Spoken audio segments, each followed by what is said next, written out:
Yeah, good enough. Episode 92. What's up, brother? My Uncle Josh. Yeah. When's your birthday? A whole April year, what? how, like a year older than you? You're 45 or 44? 40, gonna be 45 here this month. What's your birthday? April 28th and 28? 80. Yeah. Okay, so it'll be yeah. I'll turn 44 in November. I can't even remember when my own fucking birthday is. What's your opinion on birthdays? I don't give a shit. It's just another day. It's just another day, man. I just don't get it. Yeah. Get the birthday thing. Yeah. Uh-oh, my window went away. I wanted to talk about,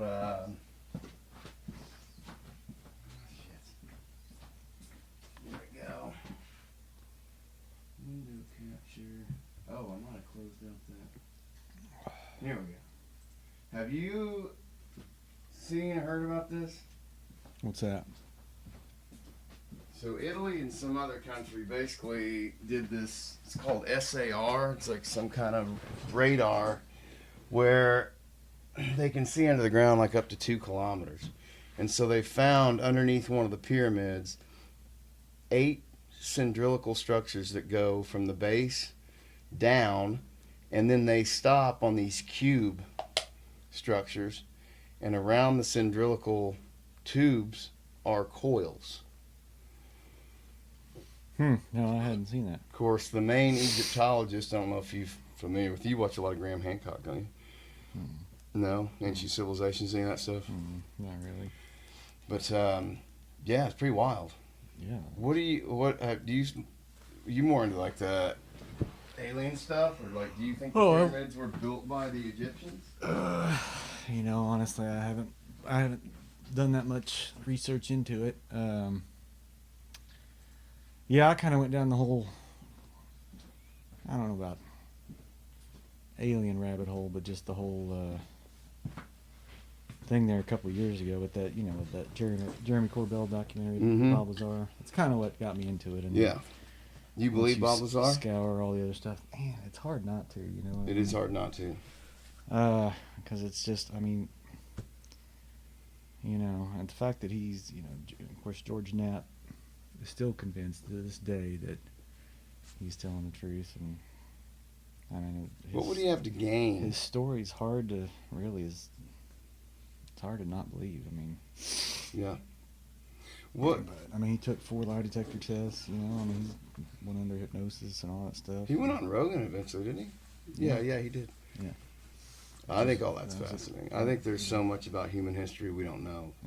Even talking to AI, which is really cool, you can kind of parse out, because forever, you got the Bible, which is a historical document, right. But there's so many other cultures and histories, like the Anula Elish, which is Sumerian. It's like the oldest one, which mentions the Anunnaki, which is the rabbit hole I've been going down for a while. Are you familiar with those? Mm-mm.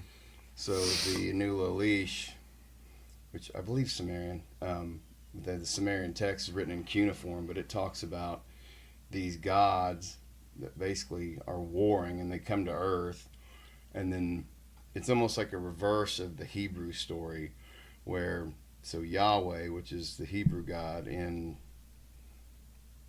the Sumerian is named Enlil, and Enki is like the other main god, and so Enlil was like a tyrant.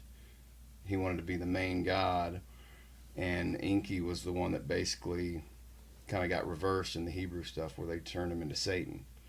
So they're very similar stories, but one of them paints one of them as a villain and a good guy, and the other one's kind of the opposite. Whereas Enki, which would be Satan in our lore, basically was creating humans in a lab, which is very much like Eden, and he was the one that told them, "Hey, we're basically keeping you guys in a lab. There's more out there."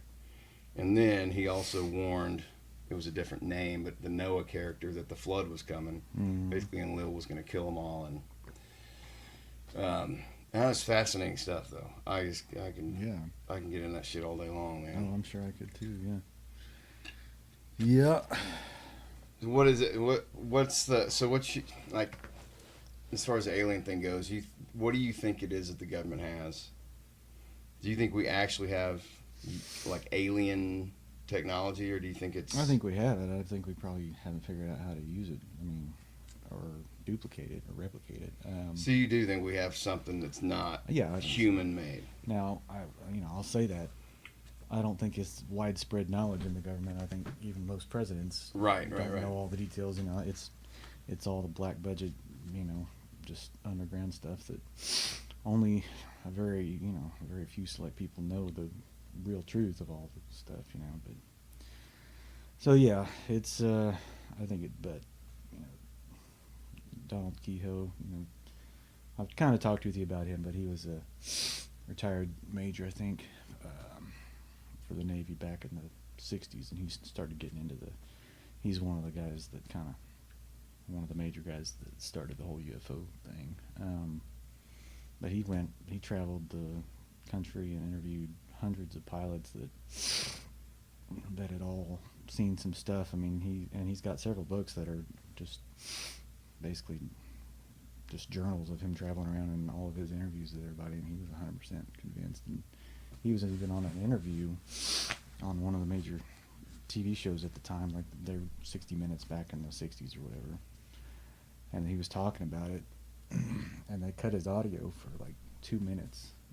Really? And they didn't play it to the public, and then They redacted 2 minutes? yeah, as he said some stuff that somebody didn't want the public to know. That's nuts. But no, it's so. What's the guy's name? Donald Kehoe. He wrote several books. He's written fiction, but he also has several that are just.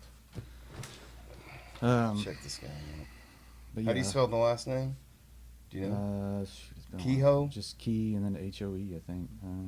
Oh, okay. Yeah. Yeah. But he's one of the major guys that first started documenting this stuff. And again, this all really started.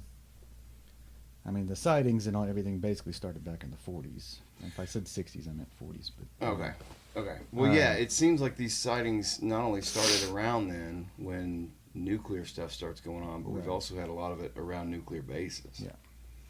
Yeah, I think that's basically when they started kind of showing an interest in us. It's like, are these idiots going to eventually blow themselves and their whole planet up, Or do you think that the aliens are benevolent, or I mean, they'd almost have to be. I think as far as, I think it's technology that nobody could really comprehend, at least no human. I don't think it's necessarily, from a star system or a planetary system in our own, Right. I don't Universe. Yeah, I think it's more interdimensional. Yeah, I'm starting to Something- lean that way too. Something along those Like lines. gateways and Right. stuff. I think maybe they know how to leap, between parallel universes or whatever. I think. Or It's they could something- be fourth dimensional. I think it's something that we just can't. Oh yeah, I mean, and the fact that they can just blink in and out of our Yeah. reality, our, what's the word I'm looking for? I don't Yeah. know, but, No, I think you're right.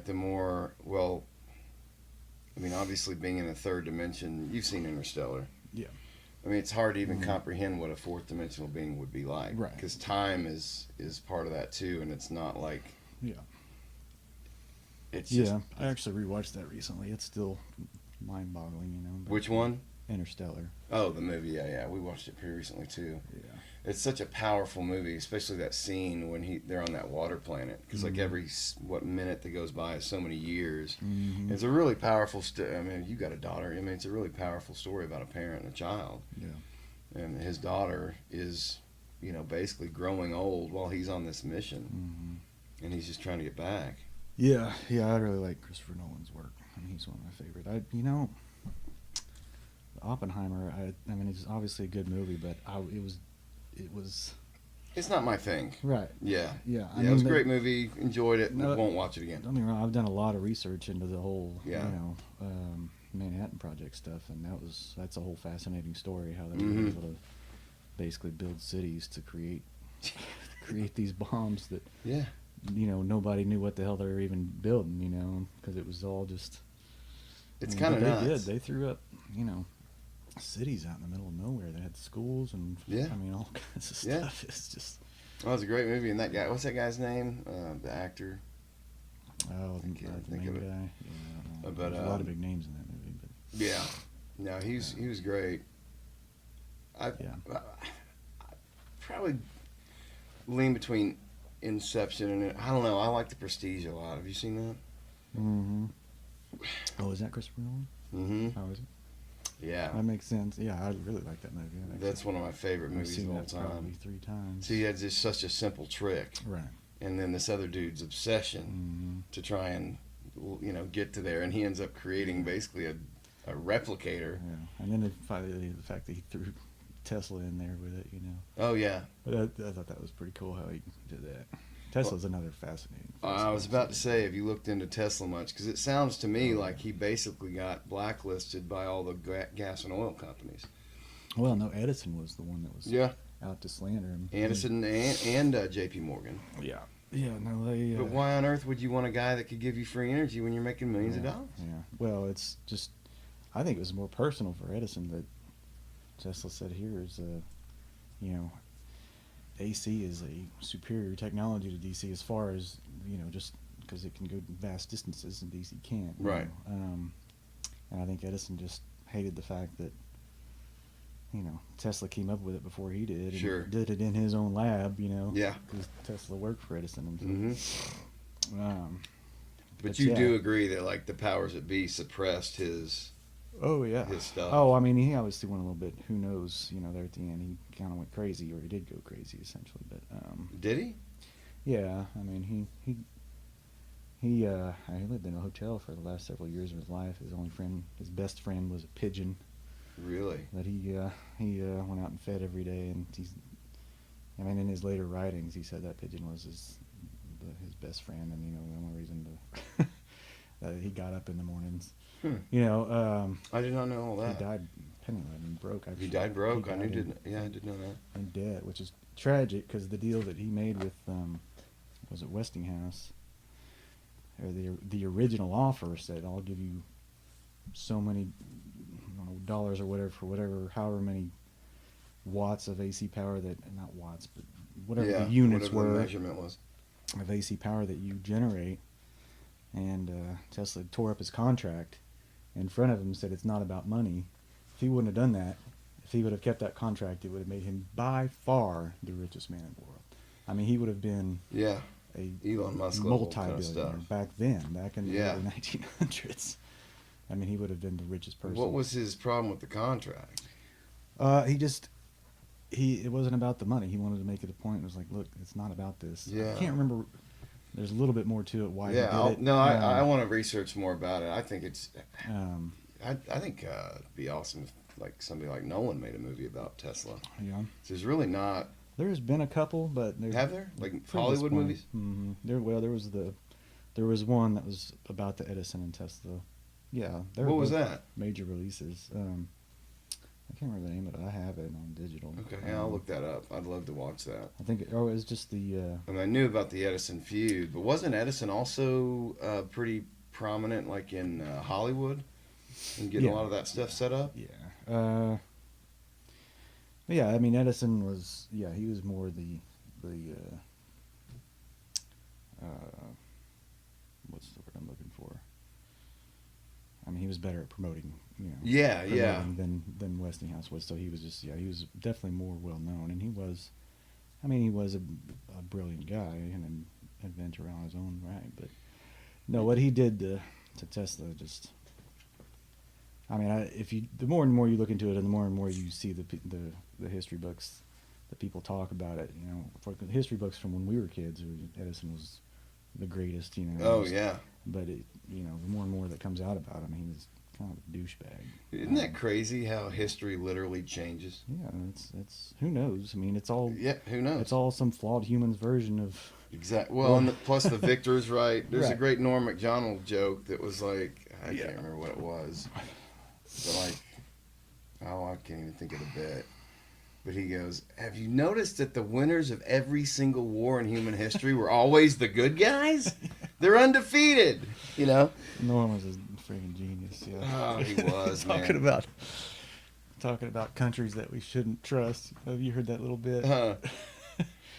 And he's like, if it should be anybody, it should be Germany. He's like, I don't know if you know a whole lot about history, but there's been 2 world wars. Yeah. The first one. I have heard that bit. Wouldn't you know it? I can't remember how the way he does it and delivers it is so damn funny. He's just like, uh, Where are you on flat Earth? oh, that's just stupid. I've tried. I've made a valiant effort Do you at believe in the flat understanding. Earth? No, just understanding their argument. Oh, okay. It's like there's so much. I mean, but I mean, to be fair, I haven't been into space. I mean, it could be an elaborate lie, I suppose, but I mean, I have not heard a compelling argument to make me go, really? Well, Like the moon landing. Like, there's a lot of compelling arguments to say we did not go to the moon. yeah, but that's also, if you look at the whole of it, the whole argument is, to me, is asinine to say that we didn't go to the moon. So you think we did? Absolutely. Really? I think it's, I mean, even, that was one of the things in Interstellar that they brought up at the beginning of the movie. You remember when he was at the kid's school, and his daughter's school, and his daughter made, was talking about how they did land on the moon, and in the future in Interstellar, they had rewritten the history books to say that the moon landing was fake and was all just U.S. government propaganda Right. to win the Cold War. Right. But and then Matthew McConaughey's character obviously is like, kind of called it out like I'm calling it out. It's just like stupid, in my opinion. I know there is a lot of seeming evidence, but Well, they didn't help there were themselves out by tens of thousands of people involved in the Apollo program. I mean, and yeah, just to say that they're all liars and they're all following. Well, I don't think they all got paid off. you wouldn't even know if you're in the control Why would they room. come No. up with a story like Apollo 13? Yeah. I mean, is that just to throw everybody off? Like, oh look, we almost lost these three. Yeah, I don't know. I mean, and It was, Elon's convinced we did it, but then there's like the Van Allen radiation belt that you shouldn't be able to survive going through. Like, how'd we do that back then? Yeah, to me that's just. But they didn't help themselves any by having like Stanley Kubrick film footage, and then they're in Earth and there's a video of them on the ship where they're basically putting a black circle around the Earth to make it look farther away to get the shot. So I think them fudging the footage and stuff is what gives a lot of the credence to the conspiracies. Yeah, I mean, so I don't. That's stuff that I've forgotten. I mean, I did watch the documentary or it was some kind of documentary or something back 15 years ago that tried to say the whole moon landing was fake and point out all these different points. And What about 9/11? Somebody knew about it over here. I haven't done enough. That's a rabbit hole you should go I down. haven't done enough. Checking into that, but oh yeah, I mean, I think it's very possible. Somebody helped them set it up. We've got the video from Alex Jones in is it July or August, saying that they're gonna knock down the Twin Towers and blame it on Osama bin Laden because he was a CIA asset prior to that. And then you got Epstein had CIA ties. What do you think's going on with the Epstein files, dude? Why will they not release it? Oh, I don't know. Who are they protecting? Yeah. Israel? I don't know. The Mossad? I don't know. I'm not very well researched in a lot of the big news stories and stuff. I don't really kept up. What do you still listening to music at all? You still playing any? Man, I really haven't played much at all in the last couple of years. You play Durham Fest, right? You can do a couple tunes with us? Yeah, I'll play a couple. I mean, I'm rusty, so I mean, when we play here in a little while, it'll be the first time I've picked up the electric in probably well over a year. Really? Yeah. Yeah. I don't play electric very often either. Unless we're practicing. But yeah, it's been fun getting back into it, man. I missed it. Yeah. It was. Yeah, I'd like to for sure. But we were how old? Well, I was 15, so you'd have been 16 or 17 when we back in the day, our first band. So you guys started out with Al singing, right? Because y'all had recorded Dishes before I joined. Well, I think Matt sang on Dishes. Oh, was Matt singing on Dishes? Yeah, I don't think Al was ever. If he was, no, I don't think we really had a singer until you came along. Yeah, that was my first band experience. It was really. It's fun. I've always remembered that very fondly. Yeah. You still have any contact with Daniel? Or know of anything about him? Last time I talked to him was probably a couple years ago. He was living in, I think, South Carolina.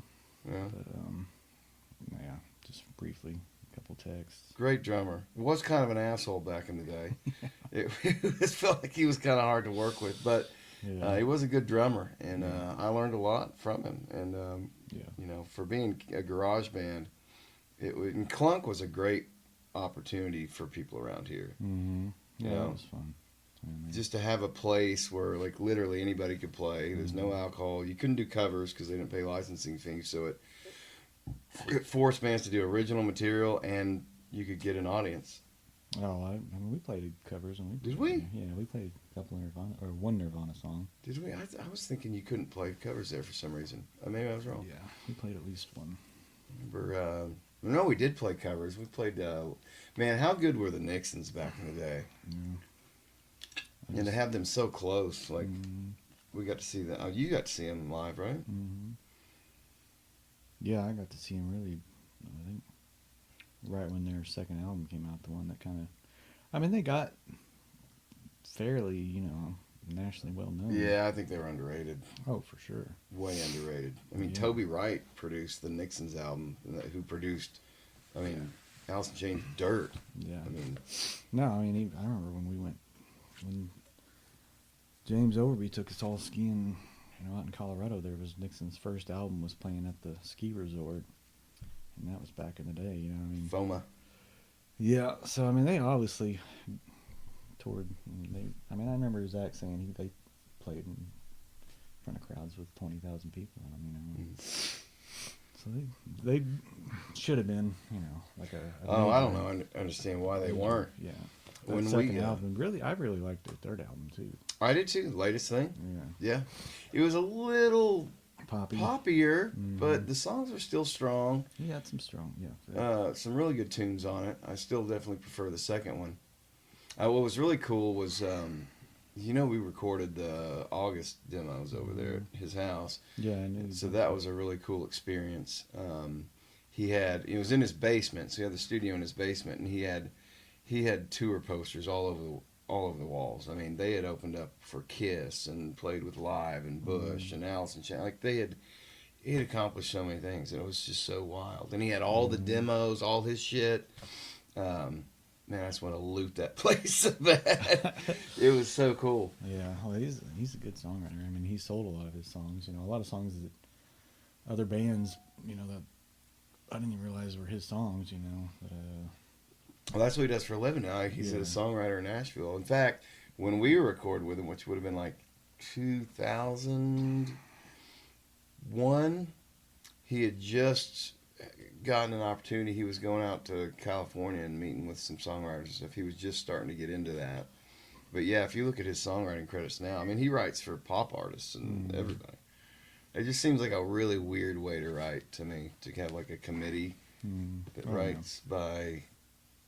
It's just, even some Garth Brooks songs, you look at the writing credits, there's 9 people on it. right. Oh You know? No, he's got a couple of his, fairly recent solo releases are really good too. Who's? Jack Malloy's. Has he had recent stuff? Yeah, it was in the last couple of years. I It's don't... like, like an album or just a couple tracks? uh, I know I've heard... not a full album. Okay, yeah, then I have heard what you're talking about. No, Well, the Nixons put out a little thing recently, like last year, the year before, like a little EP. Yeah, that was kind of... Which was kind of, not great. Yeah. It was kind of like them going back to the FOMA era. Like Right. Heavy metal. Yeah, I think they were doing that just more for themselves, just to Yeah. have that throwback sound for them. I think one of the things that might have hurt them was that every album, like the first album was pretty much a metal album. Second one was very much more grunge, but a little more commercial, and then the third one was a lot poppier. Yeah, super underrated band. Great. We had a lot of cool opportunities to, like, around here when we were growing up.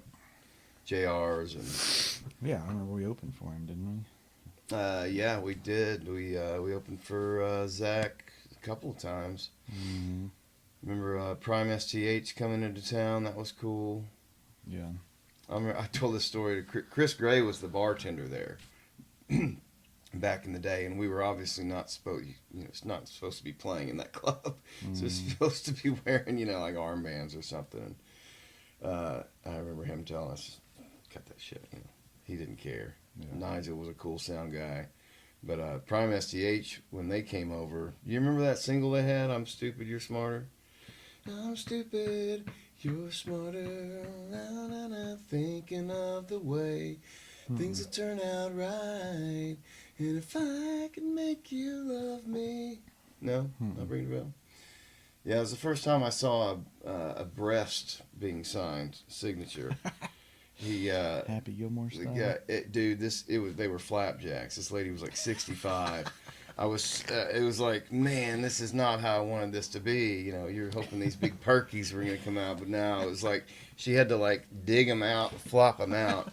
I was like, oh man, this is the underbelly of the rock stardom. Like, this is how it. Oh hell.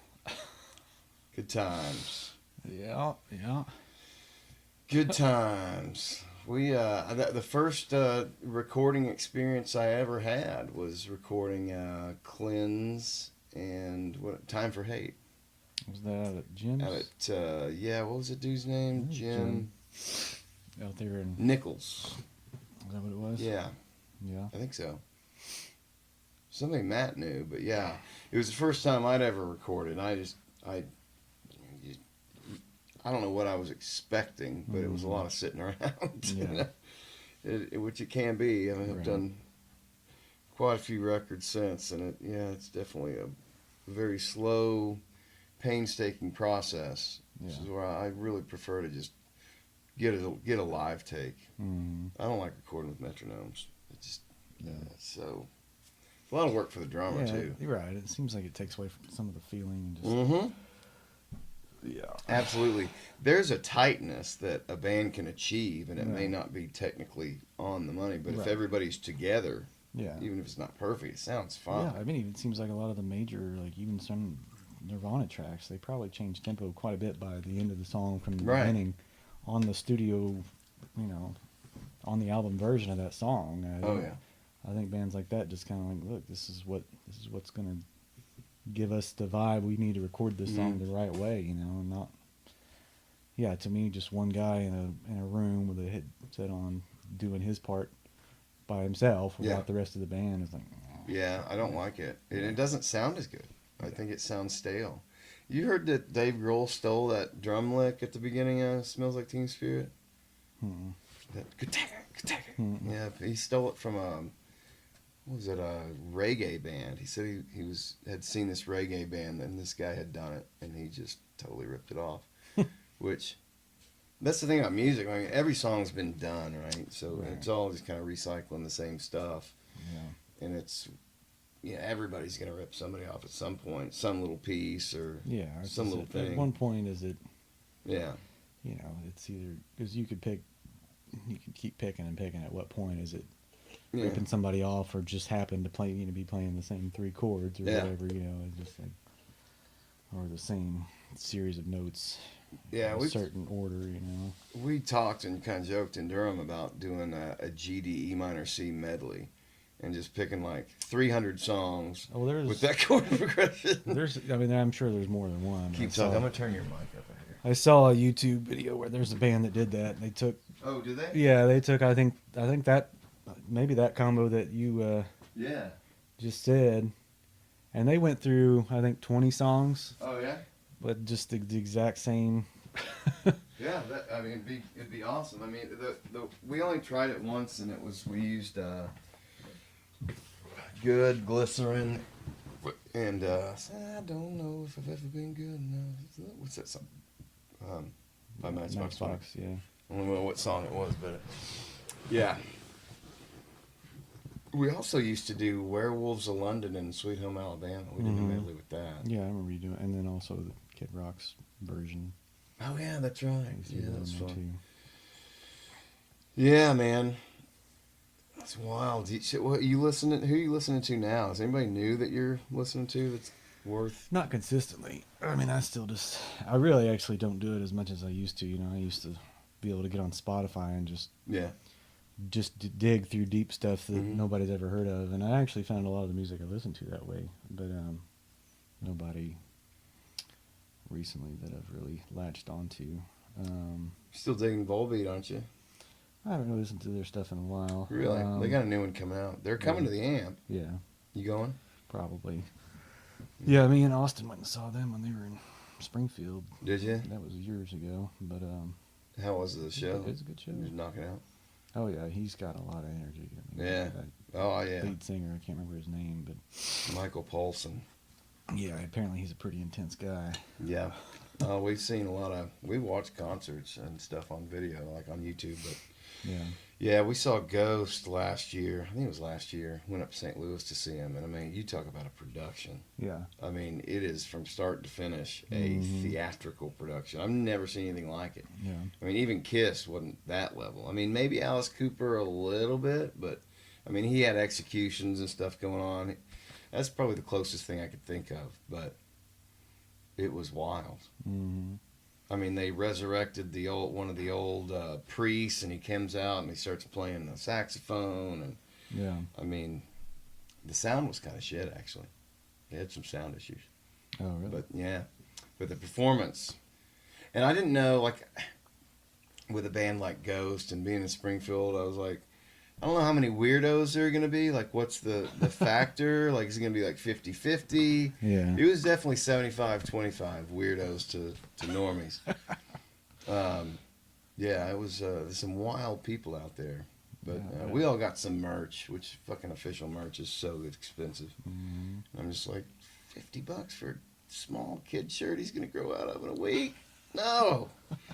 Get him a men's large and let him grow into it. Just go home and order one illegally online that you've made. Right. No, man. So, how are you feeling about the Trump administration? You know, it's one of those things where I don't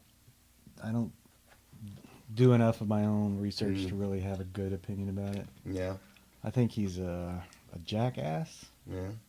I think that anybody will admit that Yeah. just by the way he comes off. Yeah. Does that mean I don't think he should be president? No, it doesn't mean that. But I really don't have enough to say one way or the other about it. This whole tariff thing's got everybody on edge. You know, that's just, I don't really give a shit what he does, but yeah, I mean, if the cost of living continues to go up, then that's a problem. Yeah. It's already outrageous. I mean, Well, just his first few, I mean, the fucking Epstein files thing was a disaster. Like, we're going to give the Epstein files out. I don't know if you saw the video of all these YouTubers coming out, because Trump's embracing podcasters. I mean, you know, he went on like 7 podcasts right before the election. yeah. And Well, I think Rogan's probably one of the reasons why he got elected. That was a yeah, there's no doubt about it. big deal, you don't think? Well, no, I think I agree. Oh, you agree with me? 100%. Yeah, I think that was a huge. Because he's got, what, God knows how many listeners. I mean, Yeah, 30 million at my last Yeah. check. But yeah, no, I think that was a huge push. Plus Elon coming on, and Mhm. Elon aligning with Trump there toward the end was a Yeah. huge push. yeah. And then you had obviously RFK and Tulsi, and you'd think more people would be excited about that kind of bipartisan stuff. But then the Pam Bondi, I've not been impressed with Pam Bondi. The Epstein files was a huge disappointment, because it was like, hey, Trump's all about transparency, but then we didn't get anything we hadn't already seen. So it's like, who are you protecting?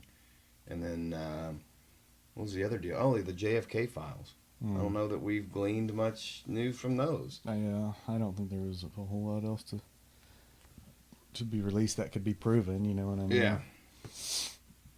I was the second gunman on the grassy knoll. You showing any of your kids Ace? That reminds me. Oh yeah, Brennan's the one that's got my sense of humor. He loves all those old movies that we watched. All those '90s comedies. Have you seen Ready Player One? Mm-hmm.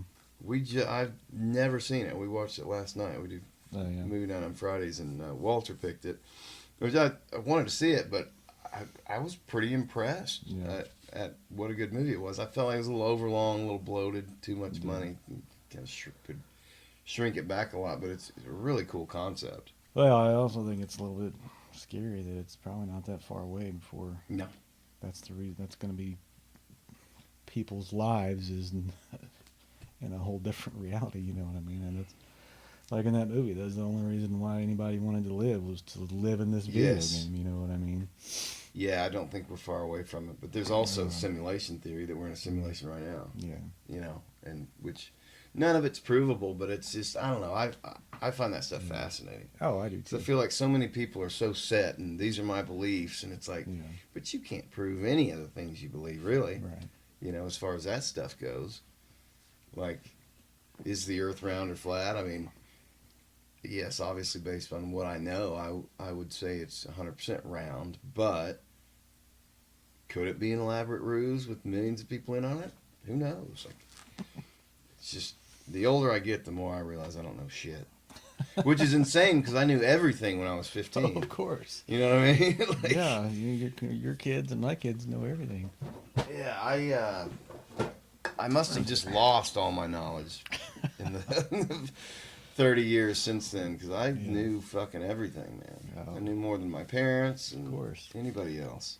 What is that about kids, you think, where you think you well, know everything? And your It's parents just, are idiots. Yeah, just I don't know. Just the fact that you think, oh well, I'm gonna somehow, you know, I don't know. It's Is just it like just a rebellious it's like thing? It's I like- think it's something like, well, you know, that was, you know, this is the new generation, and we're obviously advancing more. So Right. you guys are. That's old. how it used to be, but we're, Yeah. things, yeah. Yeah. Part of that, It's yeah.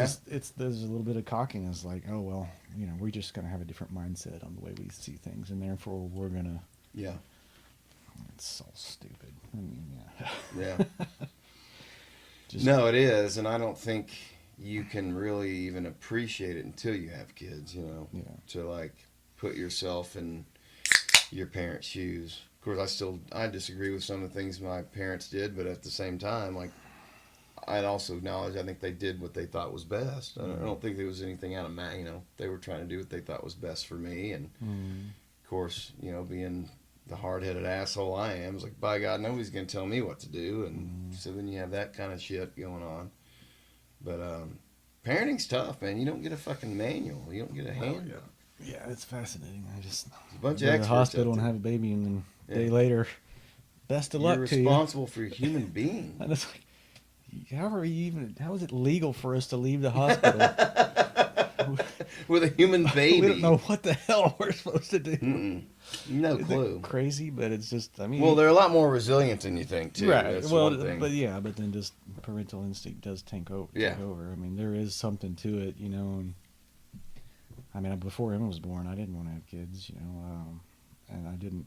You say you didn't want to? Right. Really? So you Yeah. never even grown up like wanted It's to... not that I didn't want them ever. I just definitely wasn't ready for it on Mm. a maturity level. I mean, I'm still a damn child, you know. Right. But yeah, so I was scared to death, and I was just like, man, I don't know. But there was an actual physical transformation when she was born that I mean, that love, you know. Yeah. Where you just absolutely fall in love with this creature. It was powerful. Yeah. You know what I mean? Yeah. And I didn't know that existed. So. Yeah. It's unlike anything. That's why people without, like, grown people without kids, sometimes I just don't feel like you even... Oh, yeah. Because you... And nothing against them, Right. but you're a selfish person. You are the only thing you have to worry about. Well, but then when just- you're responsible for... somebody without kids tries to give parents advice on what they're not doing right. That's a little hard to take. Oh, it is. 100%. It's like- Shut the fuck up. Exactly. I don't care what you have to say You about have how you no how you idea. handle your dog child. Right. It's not equatable. Or even, you know, well, we don't get into it, but just, you know, teachers, you know, without kids. Well, I teach. I know what kids know. Yeah. No, you don't. No, you don't. That's Yeah. a whole different level. I mean, And I'm sure your kids are the same way, but each of them are so different. Mm-hmm. And that's what really surprised me. Yeah. Is like well, and to be fair, you do parent differently as you go. Like with Oh yeah. Max, we had Absolutely. Yeah. the fucking plastic things and the outlets and the child Mm-hmm. safety drawers, which I wasn't really worried about it, but Julie wanted to do it, and we did. And then by the Mm-hmm. third one, it's just like, Let him hey, go. stick a fork in that socket so you can find out right away what happens. And then Theo just Well, grew up yeah, as a fucking wild man. but you don't know with the first one. It's like you don't know what the hell is going to come. Yeah, but once you drop them a So, few times and they right. live, But yeah, once you've been through it a couple times, and that third one is always just like, just let him roam. just let them roam. Yeah, Theo's basically Mowgli, dude. He was raised by his brothers and whatever animals reside in the woods. We were too old and lazy by that time. It's like, he's 9. He's got a chainsaw and a gun. He'll be fine. Mm-hmm. Oh yeah, it was always a major fight with me and Brittany was just letting Brennan be a kid. Be a kid, yeah. I think I got him a machete when he was, 11 or 12, and it's like he's gonna lop his arm off. It's like, no, come on, just let him be a kid. It's the whole you'll shoot your eye out, kid. Yeah. I feel like if you teach them gun safety and stuff when they're super young, Yeah. and they learn to respect it, Right. then as they get older, it's just not an issue. Like. Yeah, I mean, obviously there has to be some instruction. Yeah, 100%. Some, Yeah, you don't just throw some them. parenting. Yes. Just give them a gun and be like, Right. don't shoot You yourself. got to teach them about safety and responsibility and all those things. But like the world we grew up in seems like man. ancient times. Hell yeah. And we grew up not too dissimilar from the way our parents did and their parents did. I mean, obviously. Even now, it's hard for us to even understand how anybody fucking lived without a cell phone. You know what I mean? Yeah. And that was not that long ago. But it's just like, No, I mean 20 years. But now it's just like, how could you even do it? It's like, Yeah, it's crazy. it's a weird world. I Like mean, the internet, and that's all fascinating. Just I thought the internet was going to be a failure. I was like, it takes too long to get on. People kick you off when they call on the phone. I'm like, this is never going to last. I mean, obviously, fucking way off there, but yeah, now people are addicted to it, and I mean, it's obviously it's the best and the worst thing that's ever happened to humanity. Just the internet and social media and everything. yeah, no, I agree. It is. I do think it's a great widespread thing. information is very good, but Yeah. the fact that you have idiots that can use it for the wrong reasons, you know what I mean? Well, my biggest problem with it is just how hateful people are. Oh yeah. Like just the nastiness. It's like even if you disagree, like what happened to just being respectful about it? Like why do we have to immediately Well, that's where it's call names? and the fact that it's the idiots that are the ones that are screaming, online. Well, I mean, 'Cause even if you're right, you shouldn't be calling, like calling people retards because you're in a Trump cult. It's like you don't even know. What bothers me is the hypocrisy of it, right? Oh, it's yeah. like, oh, you're a racist and you're a sexist. Wait, you don't even know me, and you're calling. Therefore, you are the thing you're accusing me of. You are a bigot. Mm-hmm. And so you erase everything else. Bigotry being defined as hating for somebody who's different than you. Yeah. And I see a lot of that. I've seen a ton of it, which is weird for me because I've pretty much grown up in a bubble. I've never experienced racism or sexism or those things. And, maybe that is some privilege. But, man, have I experienced it supporting Trump. Like, just the nasty. I've been called a pedophile, a murderer, a sexist, all those kinds of things.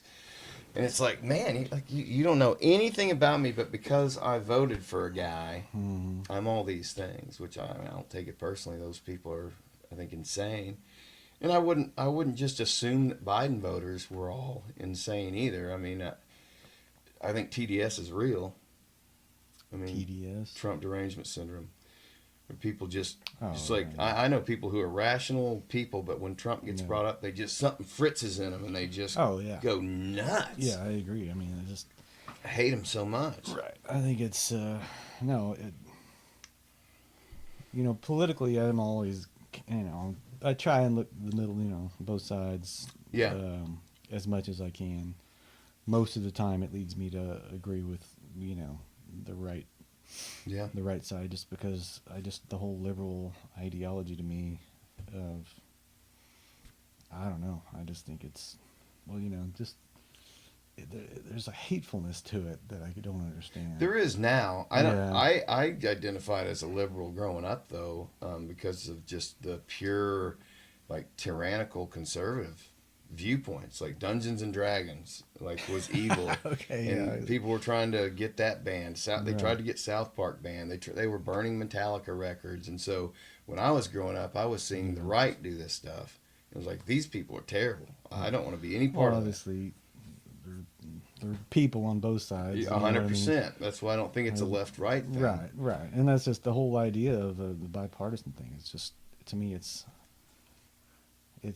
in itself is flawed because it just makes you pick a side. And you If have to you're- be a tribal and agree with everything right. on that. If You're you're right. not for me, or not with me, then you're against me. You know what I mean? Mhm. And that's it's just flawed. It just, Yeah, that creates it just It forces division. right. Absolutely. But the powers that be, I think, want us divided because Yeah. if people are just to unite and get together, I mean, Well, it'd be bad news for them.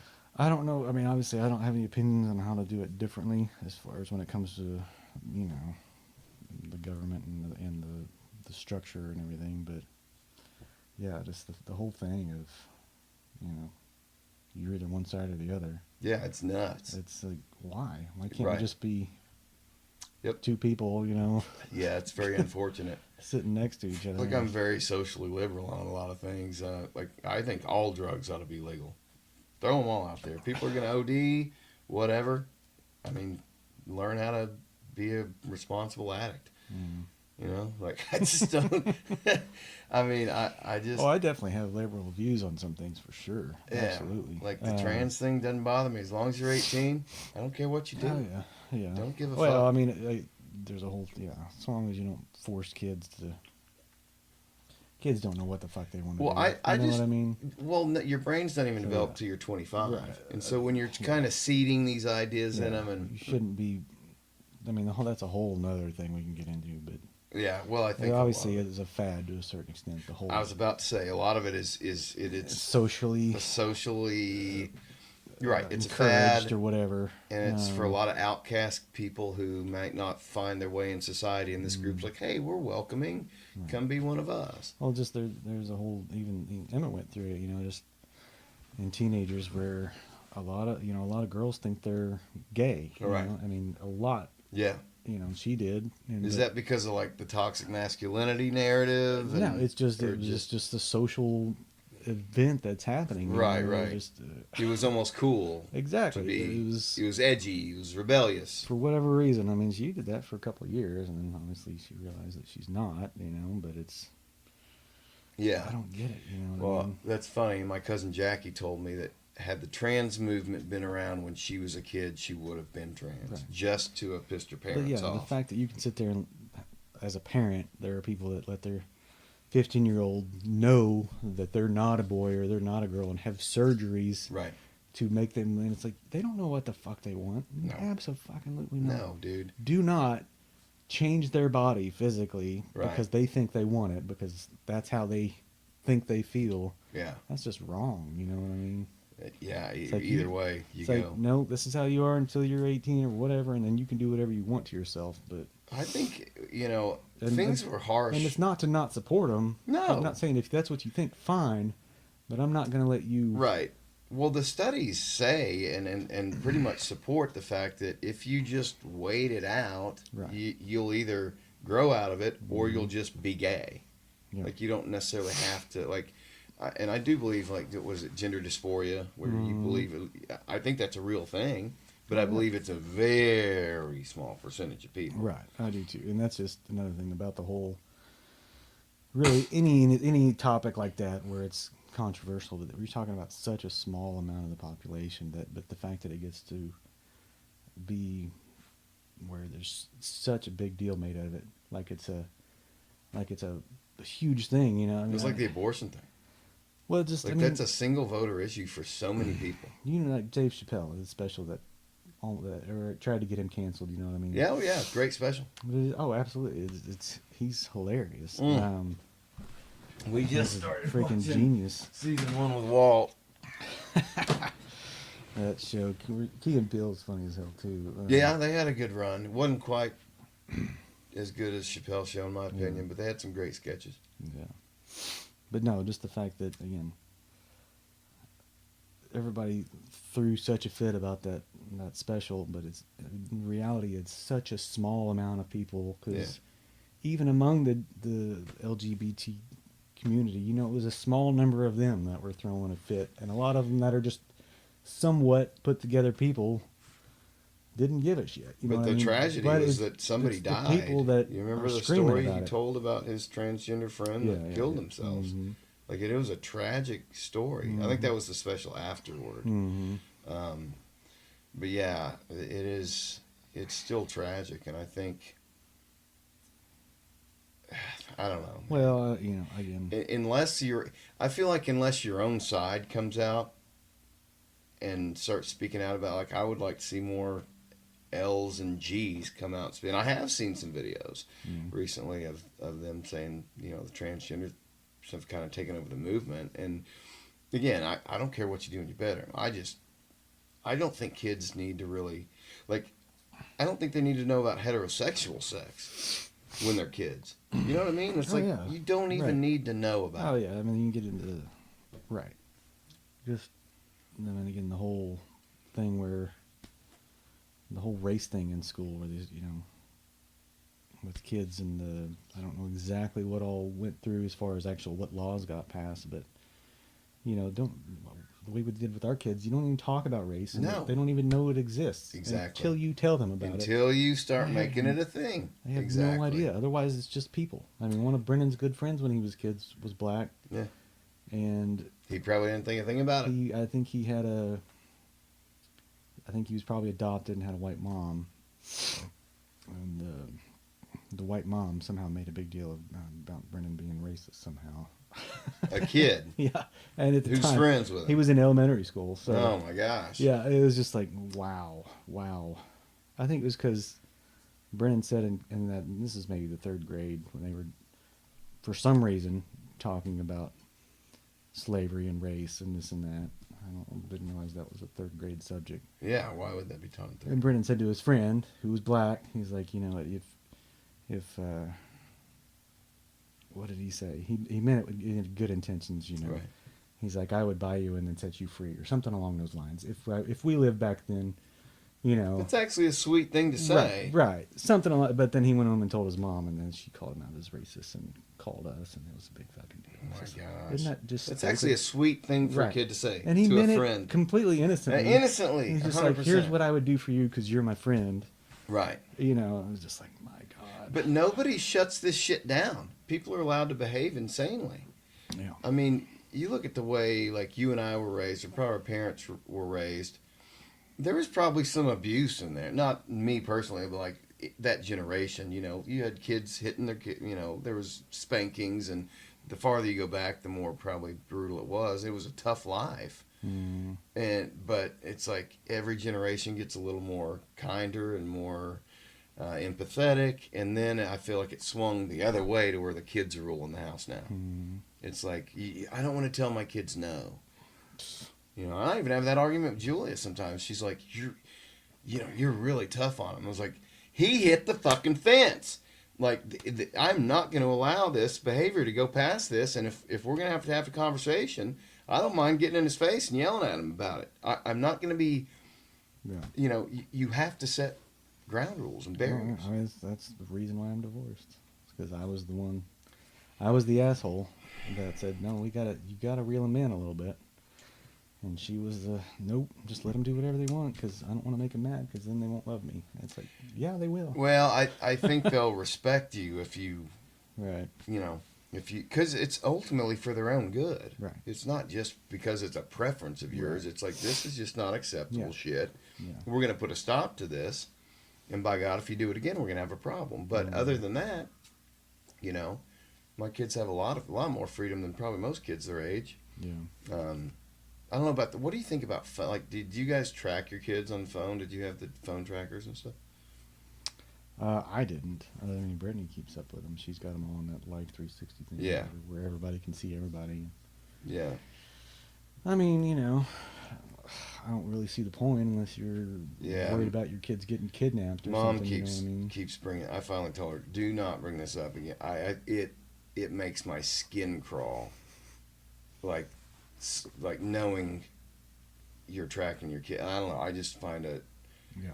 abhorrent. Like Right. Let 'em be I have kids. no trust for you, so I'm going to see Yeah. exactly which is going to cause your kid to switch vehicles and Right. leave his phone. You know what I mean? Kids are smart. Just let them be kids. Just let them be kids. We make didn't have mistakes. this shit. Let them make Yeah, mistakes. that's the only way they're gonna fucking grow up. I agree. You know what I mean? Just let them do stupid shit. Well, I think what happens is we bubble them now for so long, and then they get out in the real world, and it's like, what the fuck is this? Absolutely. They're unprepared.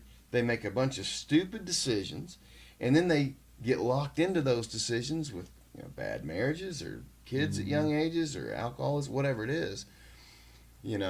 Fuck up when you're a kid. That's it's when you're supposed to do it. I've had I'm posting videos of the kids jumping off the roof, and people were fucking calling me a negligent parent and all these things. It's like, man, well, I won't say what I was gonna say, but it's just like, what happened to that Goonies love? You remember the Goonies, obviously.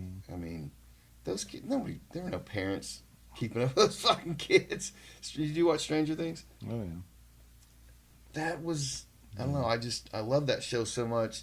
Not even because it's sci-fi or anything else. It's just like the 80s. The generation of, I mean, the fact that you could ride around even at 10 years old and ride around the whole town and not on your bike. Be home at dark. And just Basically. nobody, even your parents were just like, he's out riding around on his bike miles away. Yeah. So what?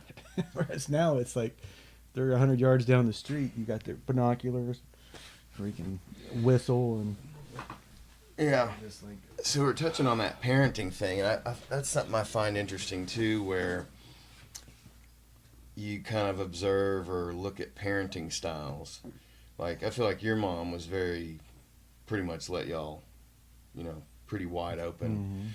My mom was very much more protective, and then I swung back. I'm much more wide open, but with certain, like, I've got fences. Like, there's definitely things I'm not going to let them do. yeah. Did you change your parenting style at all? They, like, for better or for worse? Like, here's the things my mom did, and here are the things I'm going to change or keep, or did you think of it that way, or did you just wing it? I probably should have taken more of looking at what had been done, as far as how she. Yeah. No, I think we just basically kind of, we're gonna do this however me and Brittany decide to do it. You know what I mean? Yeah. Not really, so I don't know that we used influence. You're right. Well, I think it's good to do your own style sometimes. Well, but we probably should have to some extent. I mean, people that have been through it before, I think. But I think we're more just, nope, we're going to figure it out on our own.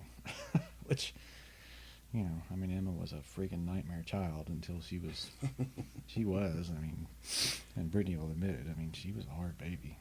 Yeah. Brendan was a piece of cake compared to it. Yeah. But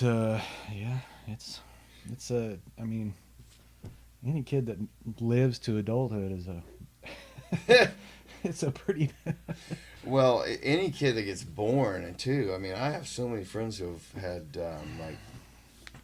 like miscarried at the final, like died and during childbirth, or miscarried, or all these things. And like, what a blessing we had 3 healthy boys. There's so much that can go wrong, but getting them to adulthood and hopefully not completely fucked up, because there's so much. I don't know. I feel like Americans now, it's like, I want to solve it with a pill. It's all you need to do is diet and exercise, but it's like people are like, no, I'd rather just take a pill to lose weight or fix my mental health, which I'm learning more about mental health talking to Grok than anything. I don't know if you've spent any time on it. You ever use X? Use what? The X platform.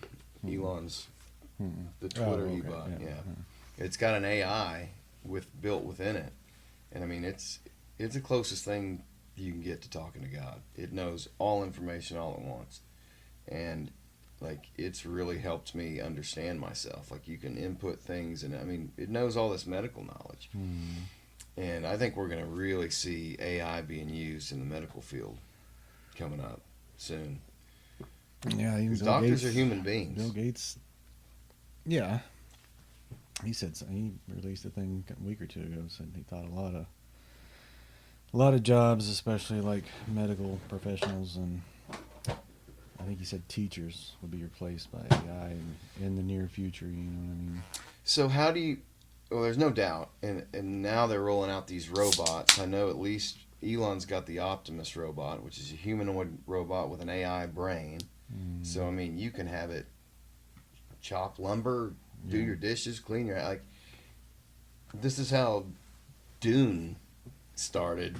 Like, if you read the Dune prequels, that's exactly what they did, and then the AI realized, hey, we've just been created to be slaves for these people, and then they rebelled. Yeah, I mean, just, you know. Are we going to Terminator? Terminator movies and stuff like that, yeah. I don't know. Yeah, I think it's... What do you think the most likely outcome is? Like, do you think it's sinister? Do you think AI is going to end up trying to kill us, or do you think it ends up being a good thing? Because I think it could go either way. Yeah, that's just it. I mean, to me, just the actual physical, for AI to be able to try and take out humanity, you know, obviously they would have to create robots for every little aspect of how to duplicate themselves, and which, just the physical level, they would have to create robots that are just strictly meant for manufacturing more robots, you know what I mean? As far as actually having a physical impact. Right. What if AI just that's just shut the electricity off for everything? Right. That's the other side to it. Where, if you're talking about just on the information level that they could, I mean, absolutely they could. I mean, they could take us back 300 years. Yeah. Erase, because, a lot of the knowledge that people have now as far as jobs are just what they can access online. If you make it all go away, then nobody knows how to do shit anymore. You know, you're literally taking us back. I was like, you can't look it up anymore. There's no more books that are physical paper books that aren't 30 years old. Yep. And it's just like, If you were to just knock out the electricity on our civilization, I mean, you'd have so much lost, and the physical things would erode and deteriorate over time. I fully believe we've been reset at least once, and I don't know if they were aliens or just we got really civilized, but like the Noah's flood and the continents, it's obvious they split apart at some point.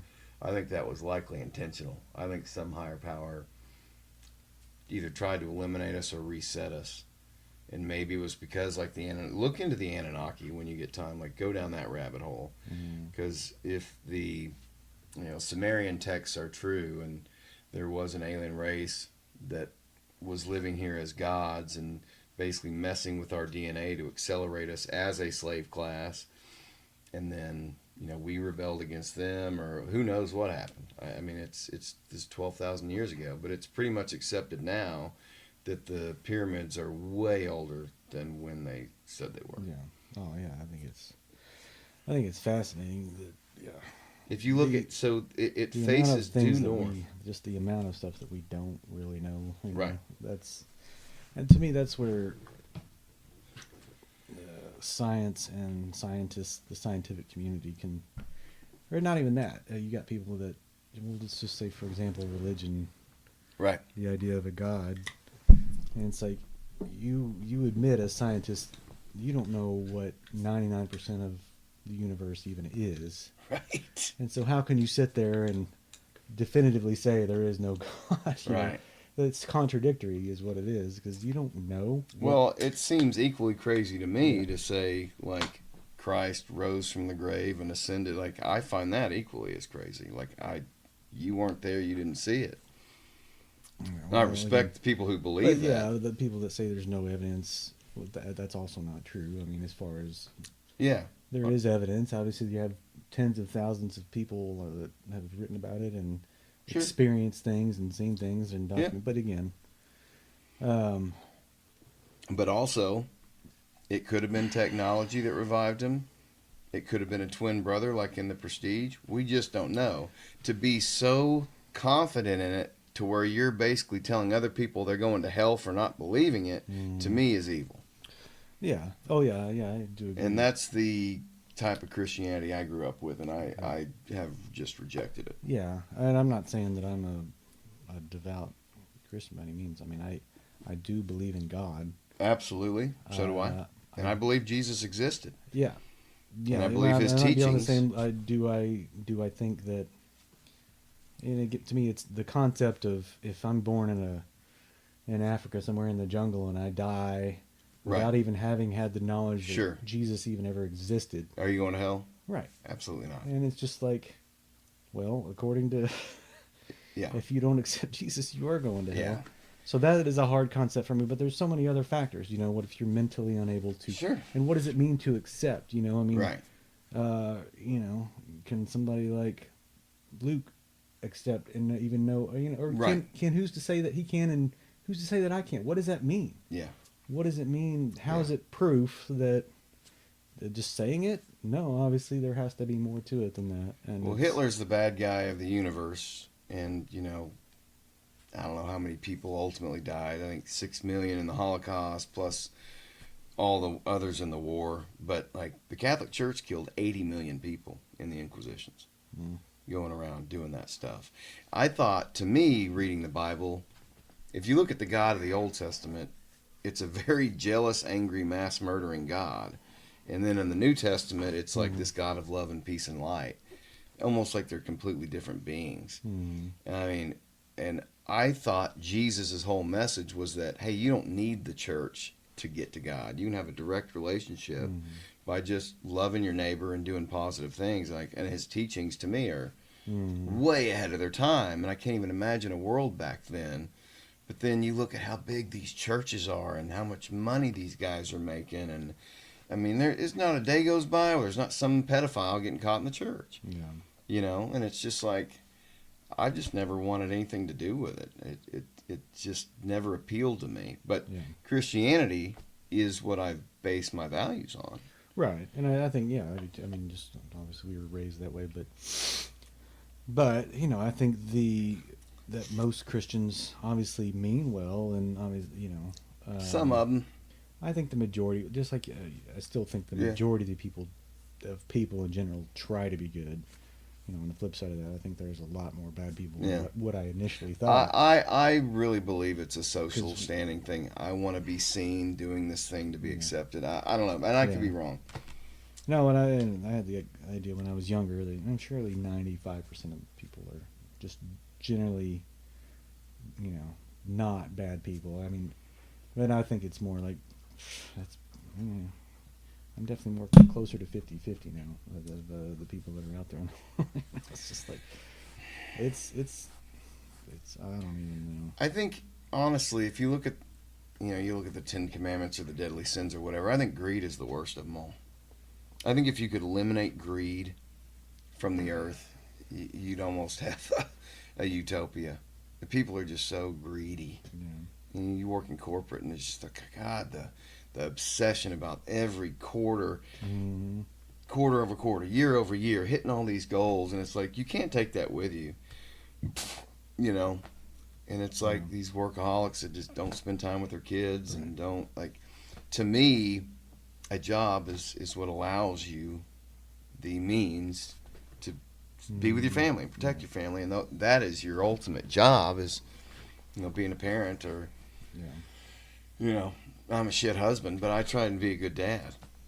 It's like you you have I mean, in two ways, like we have a lot of time on this earth, but in other ways, like you know how fast it goes when your kids are Mm. born and gone. Like you're trying to figure things out. You're trying to just get through every day. Yeah. You're so bombarded and overwhelmed. I feel like life is so much more complicated now Mm. than it used to be. Yeah. I mean, to me,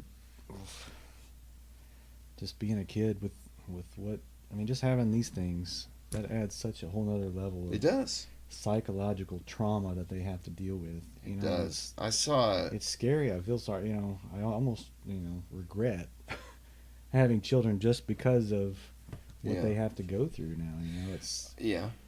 I mean, yeah, they obviously can learn and have a lot of access to stuff that we didn't, but at the same time, man, they can get damaged Oh, from absolutely. what they're experienced to. You know, I mean, Well, I saw somebody post something on doing a class action lawsuit against these gaming companies for kids getting addicted to video games.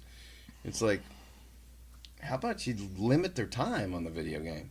you know, It's not the gaming company's fault, yeah, you know. If right, if you're just letting and I know people who let on the weekends they just let their kids get up in the morning, play video games all day long, and go to bed. And I think that's Mhm. unhealthy. yeah, I mean, the dopamine hits that they're getting from that constant satisfaction, especially the videos getting shorter and shorter and shorter. Like TikTok, I think was terrible because there's these short videos and you're just scrolling through, getting these quick hit. Oh, that was interesting. Next video, interesting. Mhm. Like these kids now, you're creating ADHD. You're Right. creating kids who can't sit through a fucking movie. Exactly, yeah. And my kids barely can. You know, what I mean, it's yeah. But as just the this, fact we that- didn't know this as it was coming out. Like Right, I had the right. advantage of having kids a little bit later, to where I already knew about that stuff. Your kids are quite a bit older than mine. Yeah. But like, you just don't know until you have time. It's like the trans thing, right? In 5-10 years, we're gonna start seeing kids who are really messed up Yeah. from getting transitioned and pushed into it in a lot of cases by parents and doctors, and because I don't know the figure, but it's a very wealthy industry. This whole transgendering sure. stuff with the hormone blockers and all this stuff, and to me, what they're doing is we're shielding again. Puberty is hard. It's tough. It's one of the toughest times you will ever have in your life. Mhm. And I think a lot of these kids are scared of it, and they're going through hormonal changes. They say you're psychiatrically crazy when you're a teenager Oh, because there's so many hormones being pumped into your body. I agree 100%. And it's like, oh, well, I don't want my kid to have any kind of discomfort, which no parent wants to see their kid in discomfort. Yeah. But, you're going to lose teeth, bro. It's going to hurt. You got to go through puberty. You got to go through these things. And you can be there with them and help them and guide them. But just to say, oh, let's just give them puberty blockers to not experience this. Well, what's that going to do to you later in life? Yeah. I mean, and this is just a weird thing we've just been going through in the last few years in Obama's third term. But, Europe has already banned a lot of that stuff because they were a little bit ahead of us. And now they are seeing horrible things. I saw a lady on. Well, did you watch Matt Walsh's documentary? What is a Woman? I watched some of it. Some horrendous. There was a lady on there who had. Well, I'm trying to think. I think I watched about half of it, and it was. To me, it's just seeing how fucked up people are. That stuff is hard for me to watch. I know he is making fun of it, but just actually seeing that this is a reality, that this is how fucked up our world is. You know what I mean? Well, and just the whole. Did you watch his "Am I a Racist"? I haven't seen that one. Oh, dude, you gotta watch Is it. it? Is it? Oh, it's hilarious. Is it? So I have a weird problem with Matt Walsh. He's such a fucking asshole. But then he's pretty damn hilarious at the same time. And I don't know. Dude, you gotta watch it. Okay. Just for I'll check it out.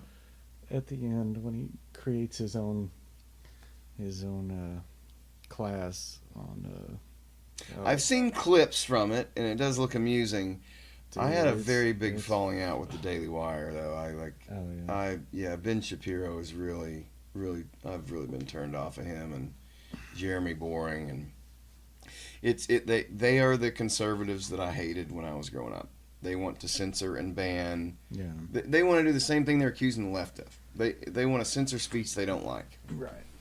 Yeah. So I'm not that much into Spiro or any of that stuff. Really, any of it. But Yeah. but just that one documentary I watched, and it's funny. I mean, it is. I mean, it's sad. Yeah. It's tragic, you know, obviously, but he's making fun of it. But just the fact that how many people out there just to think that white people are evil for just being white, you know what I mean? It's Well, crazy. and I mean, white people historically have done some horrible shit. Right. I But get mean, it, but there's that's also more slavery now than there if you're ever. born white, you're an evil person. Right. You What don't does that have any to other do with option. me? Right. And just the fact that, dude, yeah, it's ugh. He does good about making fun of it and making those people look like fucking morons. Well, you know, slavery still exists all over the world. And I just don't understand why we can't say, look at how far we've come. Right. We're not perfect. We'll never be perfect. But can't we keep making strides? And I feel like we've backstepped. Like, I feel like racial relations were great in the 90s. I mean, Well, I it's went to a like- redneck school who the kids were bumping their trucks to Dr. Dre coming to school. Yeah. That's not racism. Well, even like Morgan Freeman said, it's like, just stop fucking talking about it. Stop Yes. making it a bigger deal than what it is. Yeah. Because it's really. And I asked a liberal, somebody that's very liberal, was like, how many racist experiences have you actually seen, Right. experienced in In your real entire life. life? Yeah. Because me, I can't think of one Right. that I actually saw a Right. blatant. Right. And she said, "Oh, well, many times." It's like, okay, so give me a specific Yeah. example. Couldn't do it. Couldn't do it. Really. I mean, because it's just bullshit. It's really such a small issue. Well, as it far does as- happen. Right, it does There happen. are people who Don't are get me truly wrong, racist. but, But making it out to be, you're talking about again a small amount of the population. Yeah, Right. obviously, and you can go back to the point that like it or not, this country's still the vast majority of white people. right. There's going to be a certain percentage of any color or group that are assholes. So Right. just the fact that there's more of us means there's going to be more white assholes in Sure. the U.S. than there are There you of go, yeah. any other color. Sure. Just because there's a shit ton more of us. Right. Does that make us a racist country? No, it fucking doesn't. No, I agree. It's like- But I also love how, like, if anybody who is black is a conservative, they get called the nastiest names Oh, yeah. from the white women on the left. Yeah. The most bigoted people I've ever seen are liberal white women. Yeah. And that's my experience, but I see it all the time. Yeah. And I just didn't see this kind of bigotry and hatred until Trump ran for office, and I can't make sense of it. The guy's beloved by Hollywood. He's got a hit show on NBC. He's got an appearance in Home Alone. Oprah asked to be his vice president if he ran, and then he runs, and then it's just he's Hitler Yeah. because you can't control the guy. You can't buy him off. Every other president, it's like, it doesn't really matter who wins, left or right. We'll just Yeah. buy him off, and they'll go to war for whatever war we want to say. I mean, it is. I will agree that the fact that the media is so liberal for the most part. I mean, there were people that I remember reading an article, like the New York Times, a journalist that used to work for them wanted to. I mean, she was explicitly said when Biden was elected. It's like, like there was a meeting. Nobody says anything negative about it. No articles. Nothing goes Yeah. out. But Trump, fucking Yeah. have at him. And it's just that it's obviously But who controls the media? right. The advertisers. But yeah, Who are the biggest advertisers? that right there tells you, Pharmaceutical. and that person got fired or whatever or quit Right. because it's like that's not how journalism should work. It should be No. we report on what's happening as truthfully as we can. Right. It's not about truth. Well, we don't have journalism It's not anymore about truth, in yeah. the mainstream media, but it is dying. Yeah. Like, it is hemorrhaging money. And it's crazy to look at Trump. I still can't believe Trump took on the Republican Party and beat them. He took on the Democratic Party and beat them. He took on the mainstream media and destroyed them. I mean, these guys are hemorrhaging money, and the podcast is gaining so much traction now because it's authentic. You're not getting paid by, well, some of them are, but like guys like Rogan. Like, Rogan is not he's not some genius. Mm-hmm. He's just relatable because he's an average dude who has questions. Mm-hmm. He's just trying to learn things.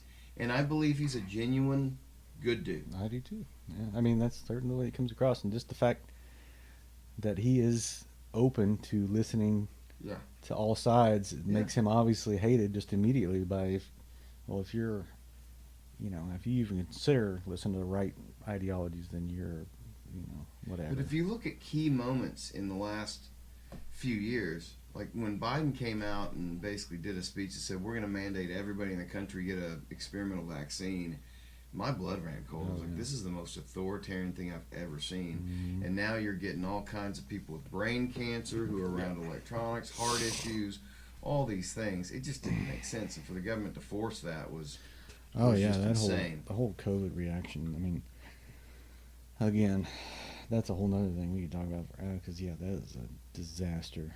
It was almost a calculated attempt to take out small businesses so that money could go upward.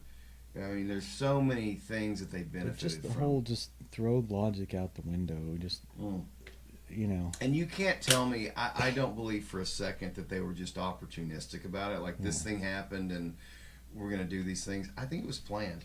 I absolutely think it was really. I mean, the odds of that coming out during Trump's last year in office to cause just mass chaos. I don't know. But yeah, just the But whole... him calling it the Kung Flu was the most hilarious thing I've ever fucking heard. Call it the Kung Flu, the China virus. China. Yeah. Oh my! But yeah, the COVID thing. I mean, all of it's been proved a lie now. And just how common sense just went out the fucking window. Oh, you know what I mean? Yeah. Didn't 100%. apply. And Right. Like I got to wear a mask, but I'm going to touch the same keyboard thing when I put my credit card in here. Yeah. Even just, ugh. You know what? Yeah. If you're worried about it, get vaccinated. Sure. If you're not, don't call me a murderer. Don't fucking. If I don't want to get vaccinated because I'm not worried about it, then leave me the fuck alone. That was the thing. You know, and I had continual arguments with people. I'd say, hold on. If it's true, and they said it would, and they did do this. They said it will prevent transmission. And what was it? What were the terms they used? They said it was safe and effective. Right? So it basically prevented transmission and lessened your symptoms. Which means if you're vaccinated, then you have nothing to worry about if I'm not. Right. That was my whole point. Yeah. It's like, yeah, same you thing, get vaccinated, so it doesn't matter if I am or not. Exactly. Because you're fucking protected, so don't worry about me. Right. You know, But then the whole they call mask you a thing. murderer. The whole well, mask that's effective, thing. then you're protected. Yeah. Okay, so then you're worried about unvaccinated people killing each other? Isn't that what you want, ultimately? Right. I mean, you had Jimmy Kimmel basically come on TV and say, if you're unvaccinated, you should not get medical help. He essentially wished death on unvaccinated people. That piece of shit, man. Jimmy Kimmel's a pussy-ass motherfucker. A guy who had the Man Show with girls on trampolines with their titties bouncing around is now the biggest pussy in America. And what a fucking loser. On the grab me one. Yes.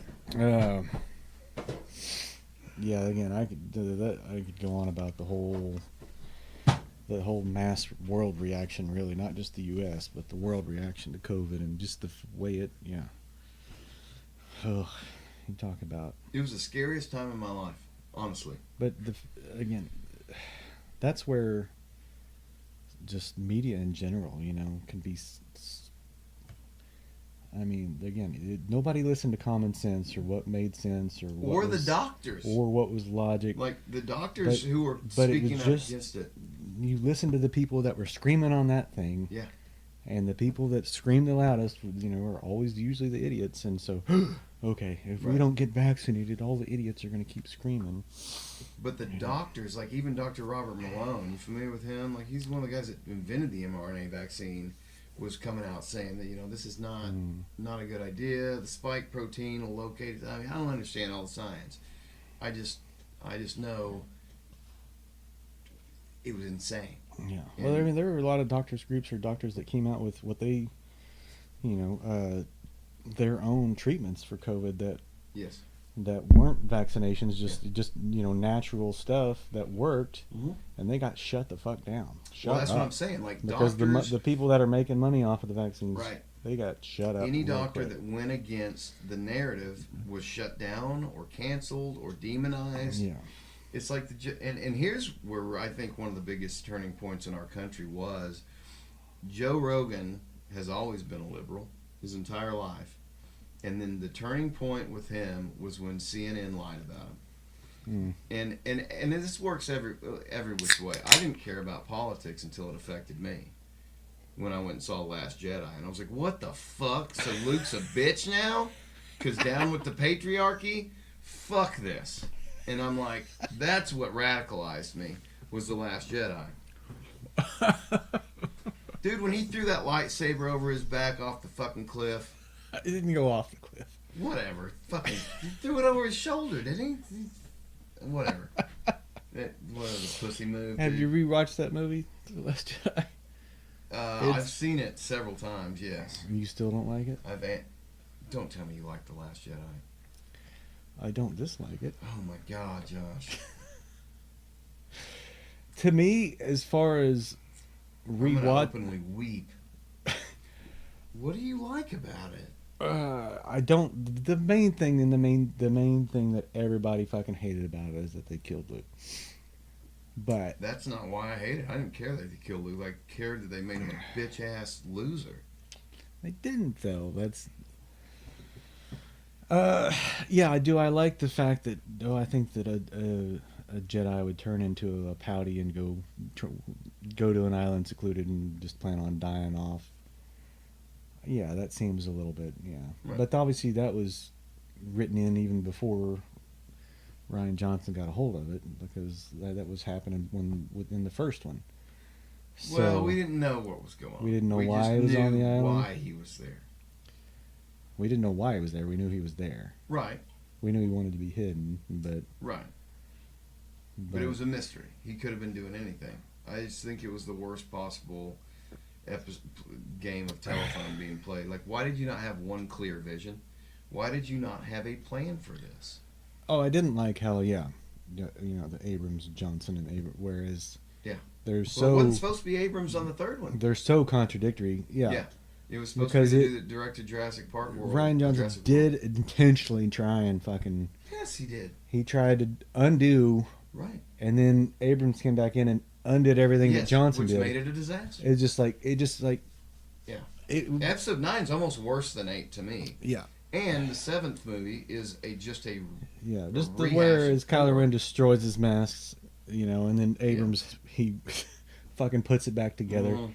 It's just like the whole Well, the whole backlash thing. from 8 was so bad that then they tried to do fan service in 9, but it was so terribly done. I have never understood J.J. Abrams' appeal. Can you explain that to me? Oh, come on, his Star Treks were good. You're not a Star Trek fan, though. You didn't like his first Star Trek with the new guys, Chris Pine and those No, guys. it's fucking trash, dude.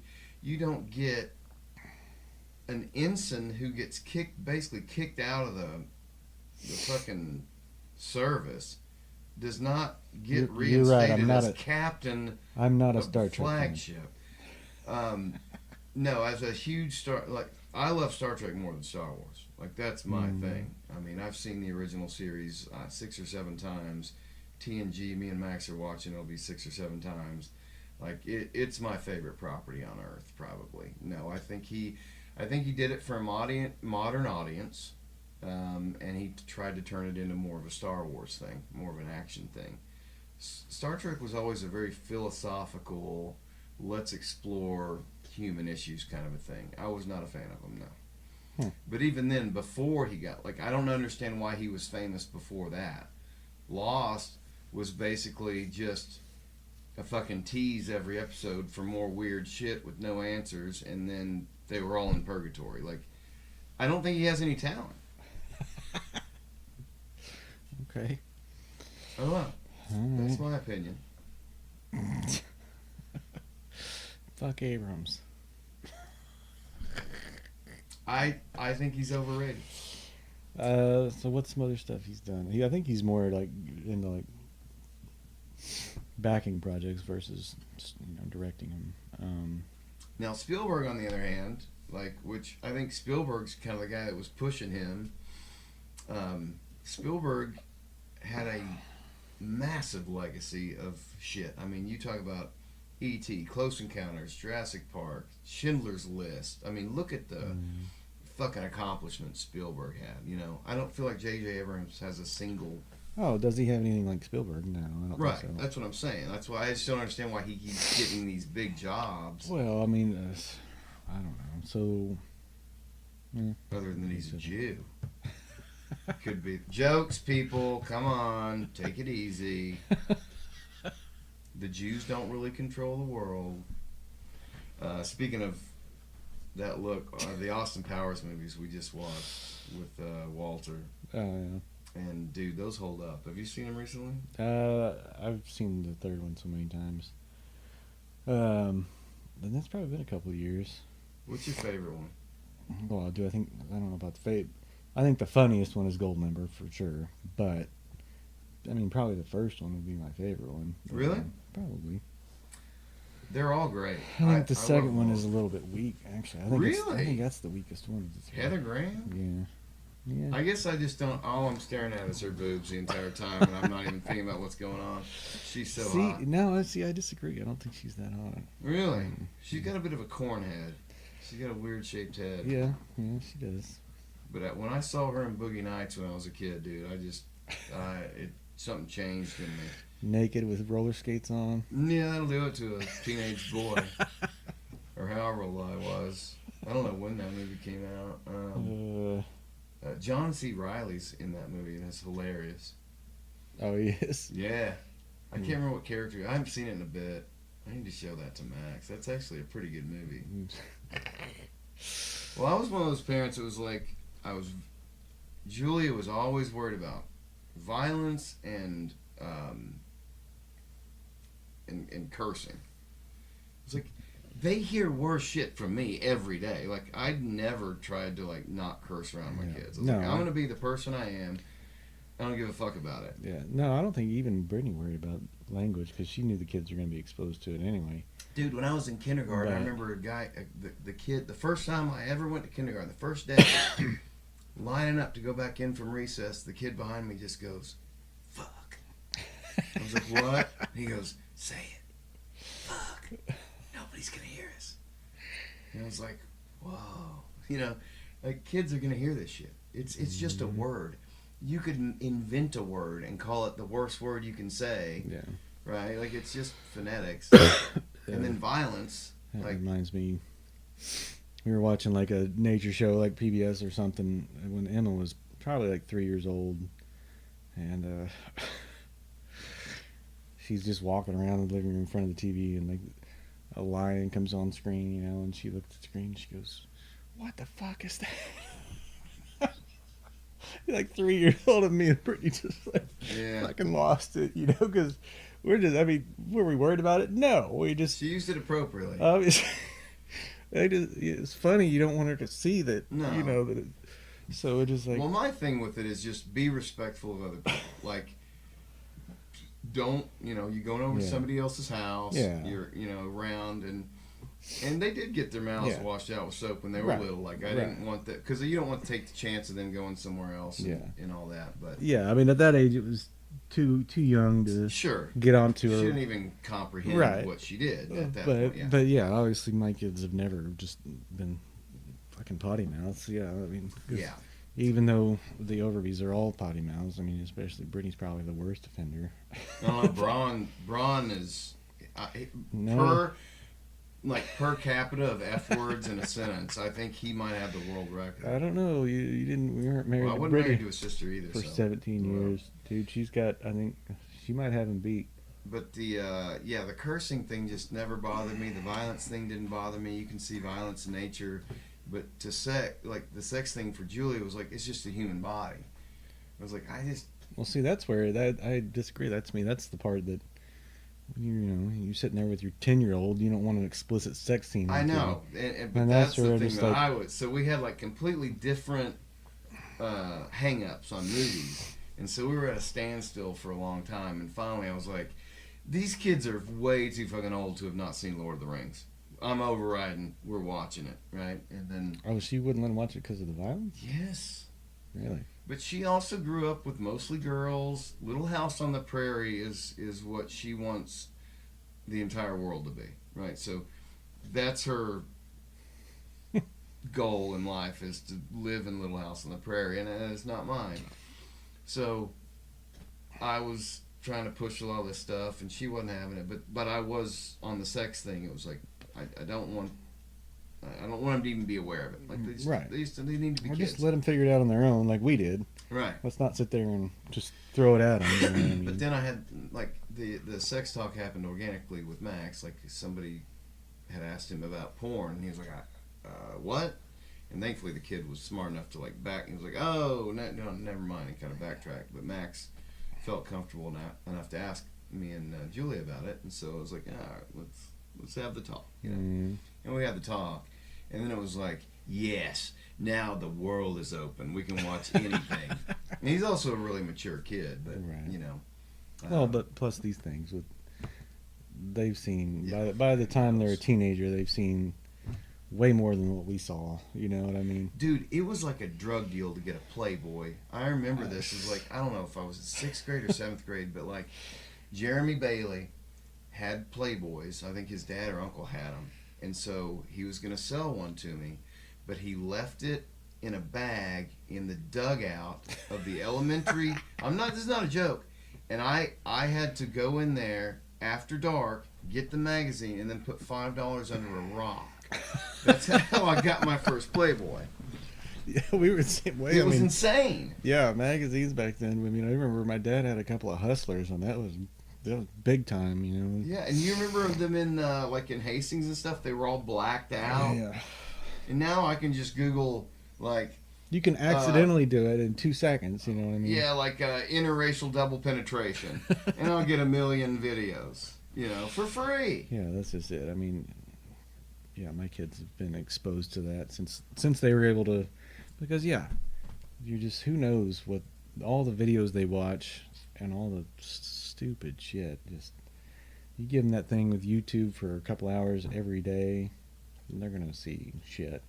They're gonna go out there and find it. They will. I've always tried to really direct. Theo's the only one that really likes YouTube, and I've kind of tried to direct him into stuff that's productive. And he's very mechanical. So like the stuff he's watching guys rebuild engines and like really, things that are good. And we watch some stupid laugh videos too every now and then. That's fun. I get it. It's just I don't want you to just watch stupid shit all the time. Right. Like let's mix it up. And he watches this Canadian group of dudes that actually Seaboys. Are they in Canada?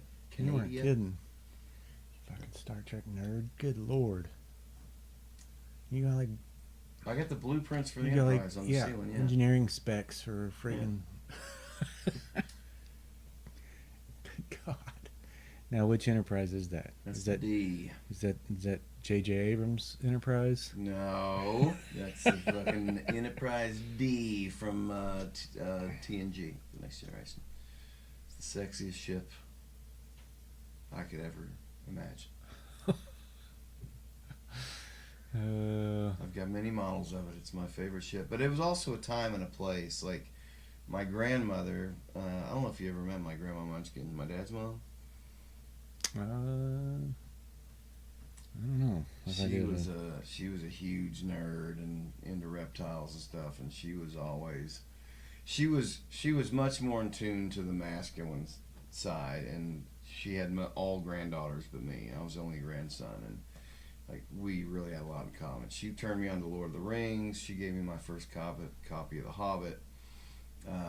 She used to record Godzilla movies for me on whatever channel they aired on back then. They used to just play them through the day, but she'd watch them and pause it during the commercials. They could record on VHS, and so I had almost every Godzilla movie ever made, but they were on all these tapes, and she'd record it on because you could set it to like low, medium, or high quality by tearing that tab out. Do you remember that?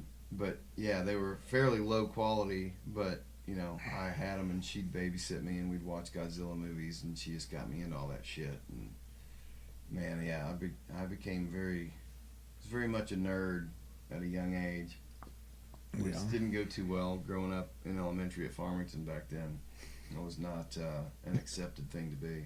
I don't know, was West Fork West Fork was probably pretty redneck back in the day. You know, Probably still is, maybe. really not. I mean, yeah, you definitely had your characters, but no, that school was pretty. Like, I don't even remember seeing rarely any bullying. I mean, there was a little bit, but Yeah. no, I didn't. I didn't really turn into a nerd until probably my 20s, but that's pretty just Well, kind of. You grew up though with like Star Wars and video games and shit. I mean, We had Nintendos, Yeah. yeah, but no, I mean it was Extra usually- Man's a real good hat, Josh. No, I was just more sports, just outside, and Yeah. basketball, football, and baseball and stuff. But You feel like what do you think Gabe could have done if he'd gone to like a? yeah, I still wish. I think he could have walked on. I think he could have Somewhere. been something great. I think he could have been I mean, I think he could have been a notable college quarterback. I mean, I agree, man. That dude, yeah, he's got an arm. His accuracy is just stupid. You know, insane, and a good knowledge. Of the even game. even today, I mean, he can sit there and God, he can launch that thing, and Yeah. but he can do it. He can accurate. You know, I mean, it's crazy. Man, what Yeah. a tragic story with him, man. Well, just the whole him hurting his knee, and having to have surgery, and then but that's the whole coach putting this, knowing that his son was not the better quarterback, but No. playing him over. Well, I'm not even talking about that. I'm talking about his wife passing and like. Oh yeah. I mean, being a single dad of No, he's 3 kids and he's a like I can't even put like, you always try and empathize with people, but like I couldn't function without Julia. Oh, like yeah. she does. She takes care of so much shit. no, I couldn't comprehend. And I take care of shit that she doesn't even think about. Like the mowing, Yeah. all the outside stuff. Like that's kind of my thing. She's more the inside, but like when you think about it, like it is just so tragic for the kids, for the whole family. It just Yeah, but at the same time, I mean, you talk about those kids, and I mean, just Gabe's honestly way better man than I will ever be. he's what I a way mean? better man than I'll ever be. I've always looked up to Gabe. He's just a great. the fact that he's doing it, handled it, Oh, figured it out, with and, grace. but the way that they had raised their kids, I mean, up to that point, I mean, they Did a were fantastic job. they were able to do it because of the way they were brought up. I Yeah. mean, those kids are off the charts smart. Yeah. Really, they're next level. I mean, Yeah, I haven't interacted with him a ton. no. I got so tired because I had family drama on both sides, man, and it was like when the kids were born, I was like, I'm not doing this. I remember times when, Nick and the Rowlands used to live in Conway, and getting to see them on holidays and stuff when they'd come up was a real treat. I really looked forward to it. And then there'd be times when it's like, you'd look forward to it for months, and you'd get to hang out with your cousins, and then an hour later, it's like, we're leaving. There's a fight with somebody, and it's like, why am I getting fucked over by it? Can I stay? No.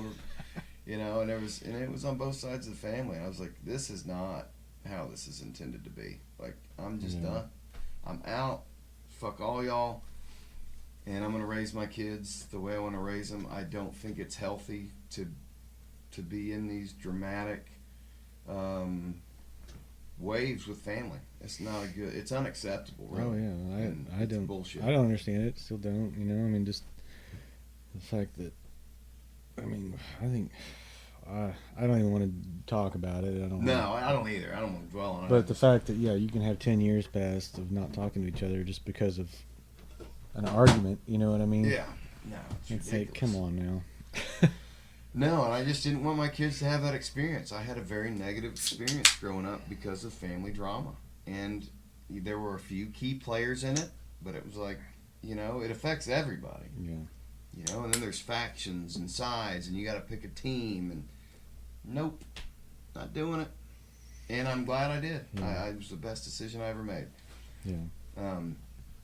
My kids missed out on, growing up with some of their cousins and stuff, but, whatever. It's Right. I wanted them to grow up in an environment that was not chaotic, Right. and Well, minimize that chaos. it is. It is.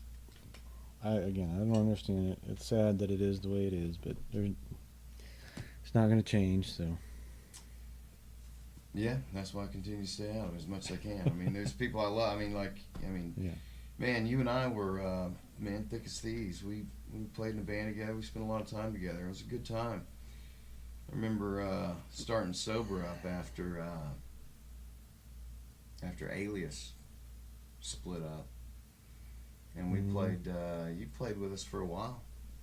Yeah. It was me, you, Steven, and Adam, which is weird because Stephen Kaufman passed away. You knew that, right? He's not the one that. The Adam, bass. but Adam committed suicide, didn't he? Adam took his own life, and Stephen had gone to prison. Well, you'd been around Stephen Kaufman. Yeah, I know. You who knew Steven how chill is. he was. Yeah, yeah. Yeah, I stayed so many nights with this guy. I mean, I lived with him basically for a year after high school. I mean, chillest guy you ever met. And then apparently he got into meth and some of that stuff and blacked out, beat the shit out of a guy to within an inch of death, spent 10 years in prison. When his daughter was young, he gets out of prison. He reaches out to me to get some of the old sober stuff, and I met him. I met his daughter, really cool lady. Anyway, last year at some point he was driving down, what road is it? Not Rupple, the one on Broyles. Going down Broyles, which there's a school on it, and it's residential neighborhoods. He's going 100 miles an hour down this road with his daughter in the car. Oh shit. Hits another car, kills himself, his daughter, and a lady in the other car. Oh, damn. And it's like, Dude. what was going on there? Like, Oh, that's tragic, man. and now there's a sign that says, "Please don't speed." There's flowers where the deaths were, and it's like, man, what was going through your mind? Yeah, I mean, we've all struggled with our own thing, but to take your child with you, or to think about the thought of even hurting your child, you know what I mean? I can't comprehend. I don't know what was happening. Yeah. I don't know what the situation was, but I had a friend out the other night who was because I have bipolar, and I have real depressive swings, and she was asking, like, how can somebody help? She had just recently lost a friend to suicide, and she has all this guilt. Like, what could I have done? And I was like, you can't blame yourself. Like, people at some point have to take accountability. Right. I mean, you can be their friend and stuff, but you can't babysit them all the time. Yeah. You can't be there every second of every day. Some people have to work it out, and I have people that I know who are struggling, and just keep making bad decisions, and Yeah. you can't blame other people for those things. No, again, you got one more. No, dude, I'm a fucking roller coaster myself. You know what I mean? But Yeah. here's the thing: I know exactly whose fault it is. You know what I mean? And it's mine. There's where I'm at in my life is 100% right here. And So, I don't appreciate blame you taking your own accountability for Right. it. I whether or don't. not- and I don't respect blame the shit out of anybody. that. I don't blame. Yes. Fucking, you know what I mean? It is what it is. I wish I could fucking get my shit together, but Here's where it comes down to it for me. I'm not gonna give up beer. Like, it ain't gonna happen. And that's one of those things. Is like, I've tried, I've gotten off of it, but it's like, at some point, I'm like, it's been the most consistent thing in my life for 30 years. well, And- it's just to me, and I'm a boring ass person to be around when I'm sober.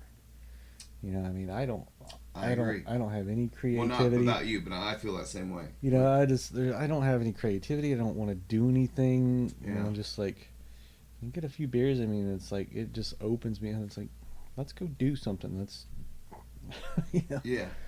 let's talk, or I mean, It almost lifts this veil. yeah, where I'm shut down. It's like I hate it, because at work, I'm a fucking stiff, and yeah.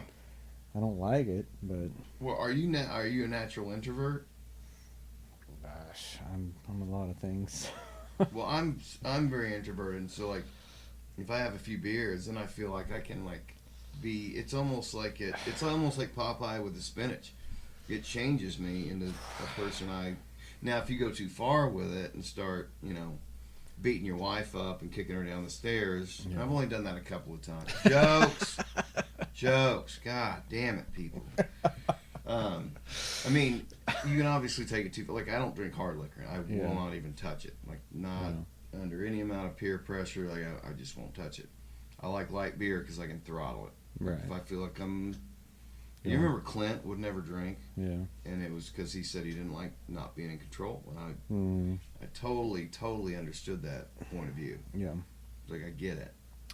Yeah. I mean, it's one of those things. I mean, I will fully admit I'm an alcoholic. Sure. Same here. 100%. Hey, we got to Obviously- the first step. And Obviously, I'm functional. I never beat my wife or my kids. I've always, for the most part, held jobs and, but obviously, does it get to a point to where, it's hard to function sober? You know what I mean? yes. As far as, Yeah. if you have an entire day, like a Saturday, and Yeah. not have a beer, it's just like It's boring. it is. It's just like Yeah, because I don't get how people do it, but I mean, I don't either. well, it's It's just, the most honest conversation I've ever had. Yeah, I hate it. Yeah, it's well, boring. you know what I'm saying. I mean, but people have that mindset. No, I know. Obviously, like it's just a whole different. They have the different Yeah. chemical makeup in their brains. Whatever it is, yeah. Like Gabe can be perfectly happy Yeah. with not drinking, and it's Right. just is happy to do that, which I Right. don't have that. You know what I mean? And I never have, even before when I was, when I was a kid. I We just were when I was stealing a beers out of your teenager- mom's fridge when we were 15. I didn't start drinking now until I was 18, but But we were trying it out. and really I didn't really like turn into I'm probably 19 or 20, but no, when we were in the band, I didn't drink a whole lot. Well, none of us drank a whole lot, but we would sneak beers Yeah, every now and then. I think it was Like, more you than was that all me? I think so. Okay, maybe it was me. I didn't really start drinking until after high school for sure. I forgot you were such a perfect angel back then. I'm sorry. I was the bad influence. So you were it was after you graduated? Oh yeah, I didn't. I mean, I think I might have. Me and Al snuck out Mom's whiskey bottle one night and got drunk for my first time, and that was like 16. But then I didn't drink for I don't know. I didn't drink until after I moved out. Yeah, I found that it helped everything that was broken with me. Like it helped my confidence. It helped me sleep. It's like all these things I didn't like about my life. It solved. Yeah. And of course, you can go overboard with it. You can become well. Well, yeah. I mean, it's just it when your body is now dependent on it too, because because when I'm off of it, I feel like 6 beers is normal, and then when I'm sober, I'm down here and I'm just not. This is how my work, but I'm not like. Even if you're just used to this is your normal functionality, your normal person, and like you eventually get to where you're better at doing stuff after you've had a few beers. Like, I'm way better driving I was after gonna like say, 12 beers. I mean, that's what I'm saying is jokes. I'm not saying that to that level. I know what what I'm you're saying, but No, I know what I you're used to be big into PC gaming. Yeah. Online, I'm playing against teenagers. We're PvP that are way better way than me. better than you, yeah. But eventually, I'm drinking, so I'm got the negative. I'm old, and my reflexes are slower, and I'm Right. drinking. But I eventually got to where I could compete with those sons of bitches. Yeah, Drinking, I know. and so it's because I got to be where I could be so laser focused that when I'm sober, I don't have that focus anymore. I know. But my body adapted to where I would be like, you get me 3 or 4 beers, and man, Fuck these motherfuckers. dude, I could. It makes you more competitive and zoned in. Yeah, I mean, I could go to pow, pow, Yeah. pow. You know, Yeah. sober, I'm just like, what am I doing? I have no Yeah, idea. I agree. It's weird. I'm better at It's everything sad after a that few we're beers. that we're. It's really is sad. All of this is sad. Or has maybe alcoholism been demonized and it's by the Jews and it's a false narrative? Jokes. God. Basically, just, This is going to piss everyone off, this episode. well, you just admit that anything that's wrong with this world is because of the Jews. Yeah, we can just admit that, and we're joking, people. Chill the fuck out or quit watching the show if you can't handle it. But right. no, the alcohol thing is one of those things where even the thought of quitting makes me go into a panic. You know, I mean, I could dial it back, and I actually, there are days and weeks that I do, you know, for sure. When was the last day you went without a drink at all? Well, Without a single drink? well, coincidentally, that was like just like a week ago, but because I was sick. But that was the only way Brittany ever knew I was actually sick, is because I wouldn't drink. She's like, you're either faking it, or if you don't drink, then you're actually sick. But See, that's how I try and get through the sickness. I just try to drink myself out of it. I just pound vitamin C with beer. Works every time. yeah, it's not very often. I cured AIDS that way. I mean, there are some days where I won't have but a few, but no, most of the time it's, you know. Well, I'm also a very sentimental person, and I also had, you know, with Chelsea and all the shit that was going on when we moved from the house out in the country, and my Aunt Judy killing herself, and like I at 10 years old, I developed insomnia. Like, I went from the world being this magical place as a kid to like, oh, people get so unhappy they shoot themselves, and then my grandparents took the car to my dad's dealership for him to detail. Like, what a shitty thing to do, right? So I'm hearing about these things, you know, as a kid. It fucked me up so bad. And so when it's like, I didn't like to use the word trauma before, because it's like somebody's always got worse trauma than you. I mean, kids are getting raped and abused and stuff. I didn't have, you know, I wasn't abused as a child by any means. But, you know, I had loving parents. But shit did happen to me at a young age that fucked my whole worldview, turned it upside down. And trauma is actually experiencing something that you're not equipped to handle. And so I didn't know how to handle all these things, you know, and I would just stay up at night just thinking about, like, how could somebody be so sad that they would do that, you know? And it's like, once I discovered beer, it was like, man, I could just shut all these negative thoughts off and just get to a point where I just feel good. Right, and that's my thing is, you know, again, people are different, and I applaud the people that don't drink, you know, because if you're at a level where you just don't need it, whatever's going on there, more power to you for sure. I do too. I had a buddy, Matt Mayhem, and I envy it. I mean, I really do envy it. I agree. Yes, I do too. But the fact that, I mean, if I'm not, you know, if I'm just, especially if I'm alone and just completely sober, my mind almost always is just like, going in the wrong direction, thinking about something, you know, whatever. Yeah. And just like, and then this is just, you know, suddenly I can tolerate it.